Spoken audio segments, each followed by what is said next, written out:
আলিপুরে সরকারি অফিসে জাহাঙ্গীর খানের দফতরে অগ্নিকাণ্ড, কালো ধোঁয়ায় মরেছে এলাকা। ঘটনাকে কেন্দ্র করে ব্যাপক চাঞ্চল্য ছড়িয়েছে এলাকায়। জানা যাচ্ছে, বহুতলে যেখানে আগুন লেগেছে সেটি দক্ষিণ 24 পরগনা জেলা পরিষদের অফিস। আগুন ভয়াবহ আকার ধারণ করতেই দমকলের বেশ কয়েকটি ইঞ্জিন সেখানে পৌঁছায়। যুদ্ধকালীন তৎপরতায় শুরু হয় আগুন আয়ত্তে আনার কাজ, ভাঙা হয় কাজ। সূত্রের খবর, সেই মুহূর্তে 7 তলায় এক ব্যক্তি আটকে পড়েছিলেন বলেও খবর। আলিপুরের এই বহুতলে একাধিক সরকারি দফতরের অফিস রয়েছে। বঙ্গ রাজনীতির চর্চিত নাম জাহাঙ্গীর খানের অফিসও ছিল সেখানে। বুধবার সকাল 7টা নাগাদ প্রথমে স্থানীয়রা 4 তলায় থেকে আগুন দেখতে পান। সঙ্গে সঙ্গে খবর দেওয়া হয় দমকলে। প্রথমে 2টি ইঞ্জিন গিয়ে আগুন আয়ত্তে আনার চেষ্টা করে, কিন্তু দ্রুত গতিতে ছড়াতে থাকে লেলিহান শিখা। ক্রমে 7 তলা পর্যন্ত পৌঁছে যায় আগুন। কালো ধোঁয়ায় ছেয়ে যায় গোটা এলাকা, ভেঙে পড়ে চাঙড়। শেষ পাওয়া খবর অনুযায়ী আগুন নেভানোর কাজে কমপক্ষে 7টি ইঞ্জিন সেখানে উপস্থিত থাকে।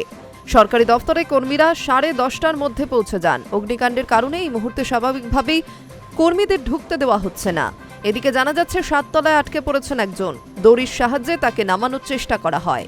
আরও কেউ আটকে রয়েছে কিনা তাও খতিয়ে দেখা হয়।